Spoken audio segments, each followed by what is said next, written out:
Welcome to எம்மி tasty recipes. இன்றைக்கி நம்ம எலும்பு குழம்பு எப்படி வைக்கலான்றதை பார்க்க போகிறோம்.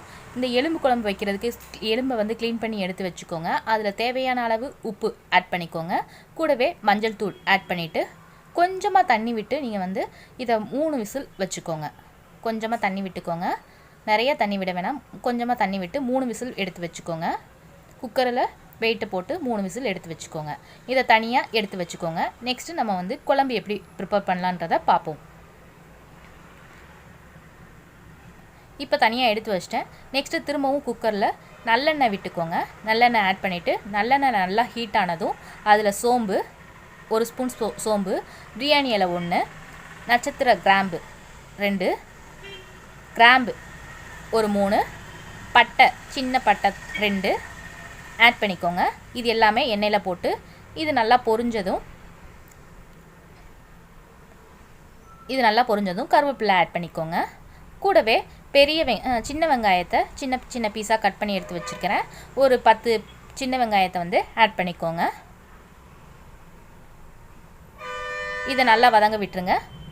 இப்போ நல்லா வதங்கினதுக்கப்புறம் இது கூடவே கொஞ்சமாக உப்பு, நம்ம ஏற்கனவே நம்ம வந்து மட்டன்லேயும் வந்து உப்பு ஆட் பண்ணியிருக்கிறோம். அதனால் இதில் கொஞ்சமாக உப்பு ஆட் பண்ணிக்கோங்க. கொஞ்சமாக போதும், நிறைய ஆட் பண்ணிடாதீங்க. கூடவே தக்காளியும் ஆட் பண்ணிடுங்க. கொஞ்சம் வதங்கினதுக்கப்புறம் தக்காளி ஆட் பண்ணிடுங்க. தக்காளியை நல்லா மசிச்சு எடுத்து வச்சுருக்கிறேன். நீங்கள் மிக்சியில் போட்டும் எடுத்து வச்சுக்கலாம். ஆட் பண்ணிவிட்டு இதையும் ஒரு 2 நிமிஷம் வதங்க விடுங்க. இந்த மாதிரி வதங்கின ஸ்டேஜில் 2 ஸ்பூன் இஞ்சி பூண்டு பேஸ்ட் வந்து ஆட் பண்ணிக்கோங்க.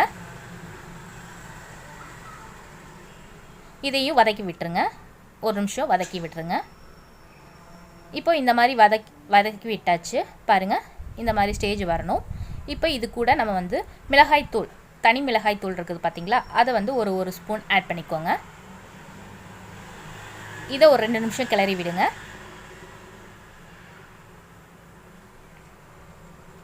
ஒரு 2 நிமிஷம் கிளறினதுக்கு அப்புறமா நம்ம குழம்பு மிளகாய்த்தூள் இருக்குது பார்த்தீங்களா, அதை ஆட் பண்ணணும். அந்த குழம்பு மிளகாய்த்தூள் வந்து ஒரு 2 ஸ்பூன் ஆட் பண்ணிக்கோங்க. இந்த ஸ்பூன்ட்ட 2 ஸ்பூன் ஆட் பண்ணிக்கோங்க. இந்த மாதிரி 2 ஸ்பூன் ஆட் பண்ணிவிட்டு இதை வந்து லைட்டாக வதக்கி விட்டுக்கோங்க. இதையும் ஒரு 2 நிமிஷம் வேக விடுங்க. இதுக்கு நம்ம வந்து சூப் எடுத்த மாதிரி இருக்கும் பார்த்தீங்களா, மஞ்சளும் உப்பு மட்டன் போட்ட அந்த இது இருக்குது பார்த்தீங்களா, அதை லைட்டாக தண்ணியான ஒன்று கொஞ்சோண்டு மட்டும் விட்டுக்கோங்க.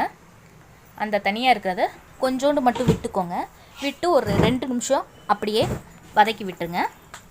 அதுக்கப்புறம் நம்ம வேக வச்சுருக்கோம் பார்த்தீங்களா மட்டன் பீஸ், அது எல்லாமே ஆட் பண்ணணும். வேக வச்சுருக்கோம் பார்த்தீங்களா அந்த மட்டனை இந்த மாதிரி நம்ம எடுத்து வச்சாச்சு. அதை ஆட் பண்ணிக்கோங்க. இதில் நம்ம உப்பு எல்லாமே போட்டிருக்கிறோம், அதனால் இதுக்கு மட்டனுக்கு உப்பு போட தேவையில்லை. இப்போது இதை நல்லா ஒரு 2 கிளறி விட்டுருங்க.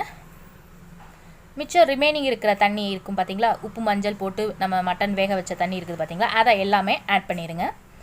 இப்போ ஆட் பண்ணிவிட்டு இதை குக்கரை வெயிட் போட்டு மூடி வச்சுடுங்க. மூடி வச்சு ஒரு விசில் வச்சதும் இறக்கிடுங்க. அப்போது நமக்கு மட்டன் எலும்பு கறி ரெடி ஆயிடுச்சு.